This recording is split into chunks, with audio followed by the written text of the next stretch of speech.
반도체가 탑재가 그만큼 되면 인포테인먼트 시장, 전기차 시장의 확대를 넘어서서 에너지 패러다임의 전환에 대해서 저희 관점 책에서도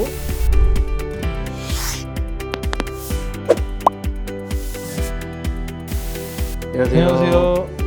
전기차 관련된 시리즈로 진행하고 있는 월간 이슈 3편으로 돌아온 국내운용본부의 피터입니다. 네, 헤지펀드 운용팀의 제이입니다. 전기차 시리즈로 세 가지를 진행을 하고 있는데 오늘은 그 마지막인 인포테인먼트 시장과 관련된 이야기들을 좀 나눠보려고 합니다. 전기차로 바뀌면서 단순히 사실 전기차라기보다는 자율주행이라는 기술이 더해지고 난 다음에 인포테인먼트 시장, 우리가 차 안에서 하게 되는 활동들이 어떤 것이 있을까, 이런 포인트를 우리가 오늘은 좀 얘기를 해보고자 하고요. 그리고 그 안에서 저희 SF플러스가 가지고 있는 관점, 또 여러분이 한번 생각해 보실 만한 관점들에 대해서 이야기를 좀 나눠보려고 합니다. 먼저 우리 자동차 섹터를 굉장히 오랫동안 봐온 우리 제이가 전문가적인 입장에서 전기차 상황이 좀 어떤지 팩트 체크 좀 잠깐 해주시면 좋을 것 같거든요. 네, 일단은 글로벌 전기차 판매 데이터가 이제 5월 포함해서 6월까지 판매가 데이터 발표했죠. 근데 6월까지 누적으로 150% 이상의 성장을 보였고, 자연스럽게 전기차 시장이 커지면 그 안에 들어가는 핵심 배터리 셀의 출하도 180% 이상 증가할 정도로 굉장히 빠른 성장을 보이고 있고요. 배터리에서의 점유율이 높은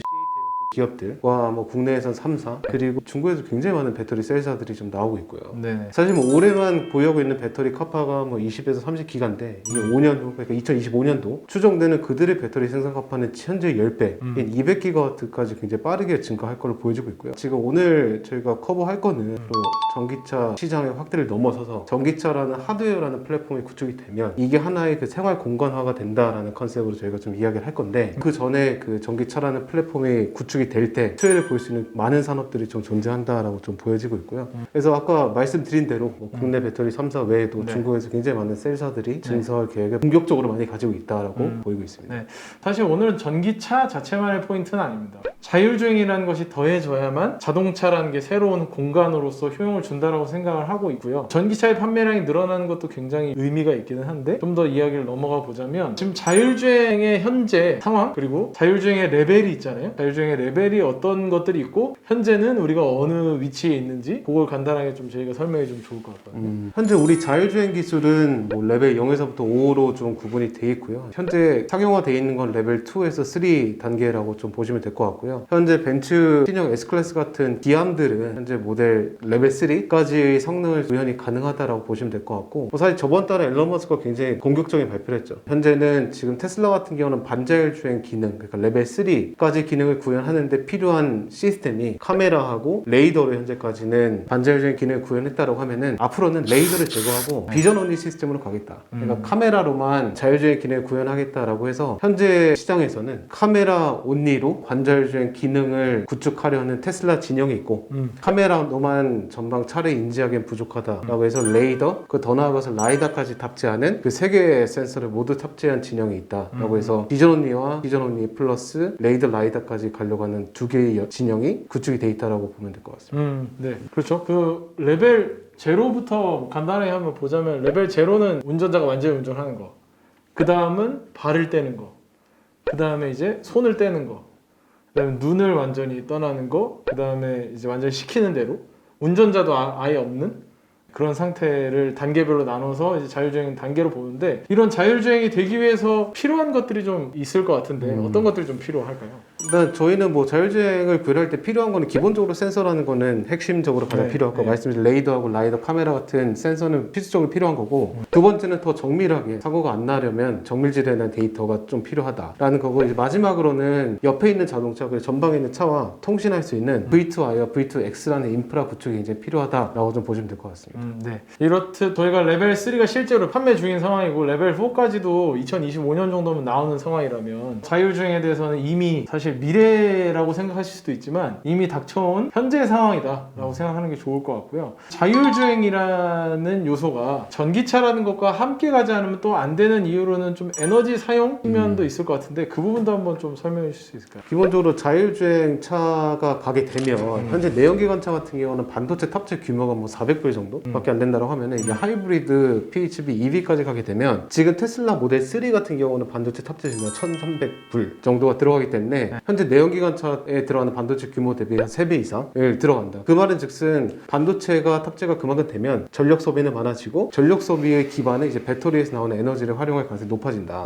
라고 해서 전기차라는 플랫폼이 앞으로 자율주행차 시장의 기본 하드웨어에서 필요한 요소가 될 것이다 라고 생각을 하고 있고요. 예, 그런 관점으로 보자면 전기차와 자율주행차는 떼어놓을 수 없는 관계라고 좀 볼 수 있을 것 같은데요. 저희가 이 관점에서 항상 뭐 저희 관점 책에도 나와 있지만 고민하고 있는 것은 대표적으로 우리가 쓰는 에너지원들이 다 지금까지 전기 에너지로 많이 바뀌어 왔잖아요. 근데 남아있는 것들이 몇 가지 있습니다. 우리가 뭐 집에서 쓰고 있는 가스레인지 같은 게 있는데 요새는 사실 인덕션으로 굉장히 많이 바뀌어서 전기 에너지로 많이 바뀌었고, 그 다음에 마지막으로 남아있는 게 사실 우리 자동차라고 볼 수 있는데 자동차마저도 전기 에너지로 바뀐다. 이런 인프라의 변화, 에너지의 변화 흐름이 굉장히 중요하다고 저희는 생각하기 때문에 에너지 패러다임의 전환에 대해서 저희가 관점 책에서도 자세하게 이야기를 하고 있고, 저희도 그 부분을 고려하면서 포트폴리오 구축을 좀 하고 있습니다. 그러면 이제 오늘의 사실 주제인데 인포테인먼트 영역으로 좀 넘어가 봤으면 좋겠습니다. 근데 이게 사실 인포테인먼트 영역은 이미 이루어지고 있는 것들도 있지만 굉장히 상상의 영역이 좀 많습니다. 자율주행 레벨이 4까지 넘어가서 이제는 진짜 시선도 떼어놔도 된다라고 한다면 어떤 것을 하게 될까라는 상상을 좀 해봐야 되기 때문에 우리도 우리지만 보고 계신 여러분들도 좀 상상을 한번 해보면 좋을 것 같고요. 레벨 4 차를 타게 되면 뭘 할 것 같아요? 뭐 거기서는 일단 기본적으로 컨텐츠에 대한 소비, 네. 뭐 영상, 영화나 드라마를 볼 것 같고, 그리고 뭐 책을 볼 수도 있는 거고, 다양한 거지만 어쨌든 운전할 때 하지 못했던 뭐 숙면을 취하거나 이기 때문에, 그래서 저희는 뭐 생각을 해서 컨텐츠를 보기 위한 뭐 디스플레이 같은 것들, 그리고 그 안에서 잠을 자려면 내장재도 좋아야 되고. 네네네. 네, 뭐 그런 것들이 있을 것 같고요.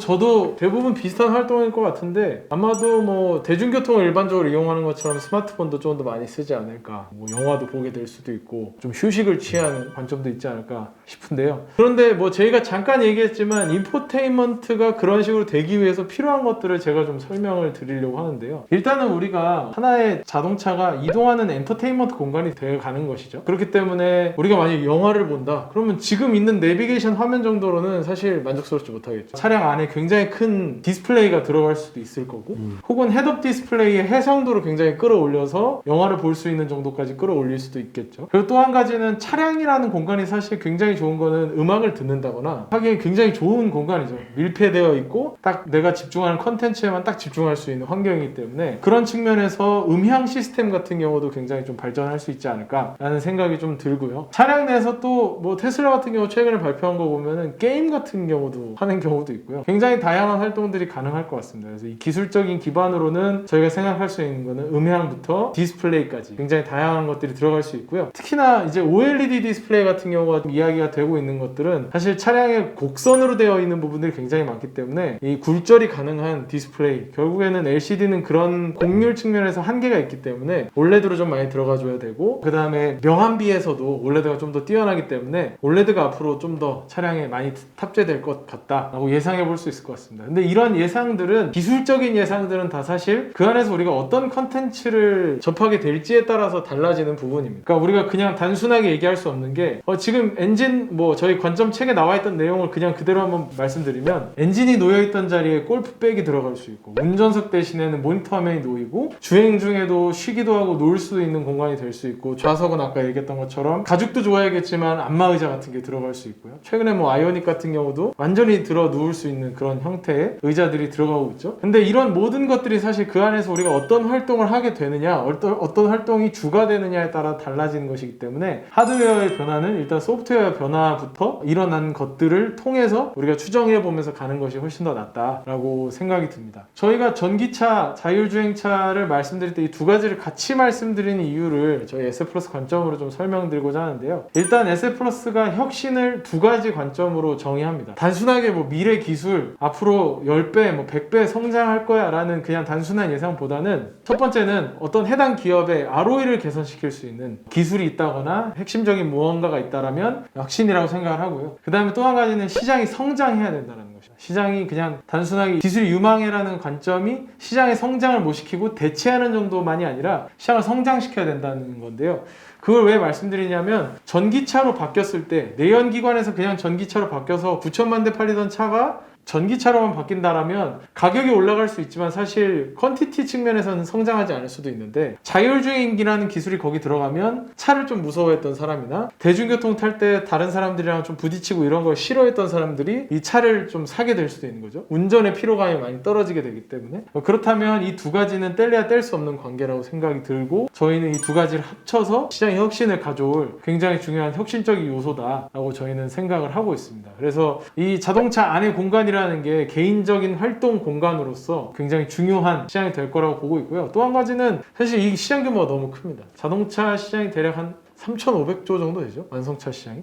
네, 3,500조에서 4,000조 되는 시장이 9천만 대에서 한 1억 대 이상을 성장한다면 10% 성장하는 건데, 400조, 500조 정도가 시장이 더해진다고 한다면 사실 스마트폰 시장만한 규모가 하나 새로 생겨나는 거나 마찬가지거든요. 그래서 이 부분들은 우리가 굉장히 큰 파급력으로 생각하고 접근을 해야 된다 라고 저희는 생각을 하고 있고요. 이 과정 중에도 저희 SF플러스는 잠재력이 있는 비즈니스 모델이 좋은 기업들에 주목을 하는데요. 그게 어떤 거냐면, 뭐 저희 첸께서도 나오셔도 이 얘기 몇 번 하셨지만, 무대쟁이, 대장장이, 전기차와 자율주행차가 가기 위한 핵심 기술을 가지고 있는 대장장이가 있을 수 있고요. 혹은 이 자율주행차가 움직이는 무대를 만들어갈 수 있는, 인프라를 만들어갈 수 있는 기업일 수도 있습니다. 그래서 전후방 산업을 전반적으로 보면서 경쟁 관계를 보는 것이 굉장히 중요하다라고 말씀드릴 수 있을 것 같습니다. 저희가 월간 이슈 전기차의 3편으로 준비를 했는데요.